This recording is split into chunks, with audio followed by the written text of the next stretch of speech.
So, welcome students. As you know that we are discussing about chapter 9 weather climate and adaptation. हम लोग chapter 9 पढ़ रहे हैं weather climate and adaptation. Clear? And in our last class we had discussed about climate. Climate के बारे में हम लोगों ने बहुत सारी चीज़ें डिस्कस की थी. ठीक है. So today we will discuss about the effect of sun. Clear? Effect of sun on climate. आज हम डिस्कस करेंगे इफेक्ट ऑफ सन के बारे में. क्लियर? सो बेटा on earth if you had observed you come to know, जैसा कि आप लोगों ने अगर देखा होगा सुना होगा कि बहुत सारी प्लेसेस ऐसी हैं जहाँ पे ठंडी होती है ज़्यादा समय. बहुत सारे रीजन्स ऐसे हैं जहाँ पे कि आप देखेंगे कि बहुत ज़्यादा गर्मी पड़ती है. सो क्या रीज़न? ठीक है, तो उसमें जो मेन रीज़न आता है हमारा वो क्या है? सन. क्लियर? अब क्या होता है, लैटिट्यूड की बात करें हम, लैटिट्यूड की बात करें तो लैटिट्यूड मीन्स, जैसा कि आप सभी लोग जानते हैं कि लैटिट्यूड मीन्स क्या होता है बेटा? लैटिट्यूड मीन्स होता है आपका जो distance of a place from the equator.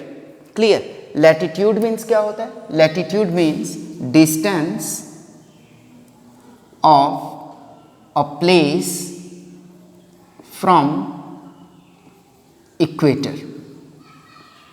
Clear? अब क्या होता है, अब हम बात करते हैं टू द पॉइंट कि वॉट एवर द प्लेसेस, जो भी प्लेस हैं, कोई भी रीजन है, ठीक है, यदि वो क्या है इक्वेटर के करीब है, इक्वेटर के पास है, तो वहाँ पे क्या होगी? गर्मी ज़्यादा होगी, हॉटनेस ज़्यादा होगी. ठीक है, और जैसे जैसे डिस्टेंस इंक्रीज करता जाएगा between the place and equator, वहाँ का क्लाइमेट वैसा वैसा ही चेंज होता जाएगा. ठीक है, अब देखते हैं कि इफेक्ट ऑफ सन जो है वो यहाँ पे कैसे प्रभावी होता है. तो पहली चीज़ तो ये हो जाती है बेटा कि जो प्लेसेस नज़दीक हैं इक्वेटर के, वहाँ पे सन रेज जो हैं, सनलाइट जो है वो वर्टिकली पड़ती हैं. ठीक है, स्ट्रेट अवे, सीधी सीधी आती है. ठीक है, जिसकी वजह से क्या होता है कि वहाँ की जो अर्थ है वो ज़्यादा हीट होती है. ठीक है, अब जहाँ की अर्थ जो है ज़्यादा हीट होगी, वहाँ पे जाहिर सी बात है गर्मी ज़्यादा होगी. ठीक है, अब क्या होता है, दूसरी चीज़, पहली चीज़ तो हमने ये देख लिया. इफेक्ट ऑफ सन में अगर हम लिखना चाहें तो फर्स्ट पॉइंट हम ये लिख सकते हैं कि places near equator face hotness. Clear? ऐसा क्यों होता है? बिकॉज यहाँ पे क्या होता है, सनलाइट फॉल्स डायरेक्टली, और हम कह सकते हैं वर्टिकली. क्लियर? थर्ड थिंग बेटा हमने बताई कि जैसे जैसे जो डिस्टेंस है प्लेस और इक्वेटर की इंक्रीज करेगी, as distance of a place increases from equator, जैसे जैसे डिस्टेंस इंक्रीज करेगी वैसे वैसे क्या होगी, जो ये रेज, सनलाइट रेज जो है और सन रेज जो है वर्टिकली पड़ रही थी, ये क्या हो जाएंगी? स्लैंटिंग हो जाएंगी. ठीक है, स्लैंटिंग होने का मतलब तिरछी हो जाना. ठीक है, अब जैसे ये स्लैंटिंग होंगी वहाँ का क्लाइमेट क्या होगा? चेंज हो जाएगा, डिफर कर जाएगा, मीन्स हॉटनेस वहाँ से कम हो जाएगी. और एक रीज़न है बेटा कि जो सन रेज होती हैं जब ये आती हैं अर्थ तक आने के बीच में क्या है, अर्थ के चारों तरफ क्या है?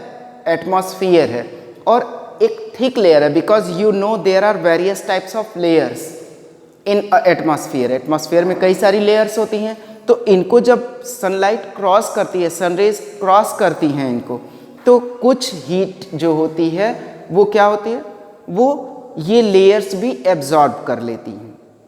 Clear? So this is about effect of sun and how can we say that a place is facing hotness और समहाउ किसी किसी प्लेस पे बहुत ज़्यादा ठंडी होती है, तो हम ये चीज़ें बता सकते हैं। क्लियर बेटा? एंड एक इंटरेस्टिंग चीज़ है कि जैसा हम लोगों ने सुना होगा कि पोल्स के करीब जो है, जो पोल है वहाँ पे क्या है, 6 मंथ्स डे होता है, 6 मंथ्स नाइट। क्लियर? क्यों होता है? बिकॉज बेटा sun barely remains above the horizon at the poles. Sun कहाँ रहता है? एबव द हॉरिजॉन रहता है। Clear? That's why the places at poles face 6 months days and 6 months night।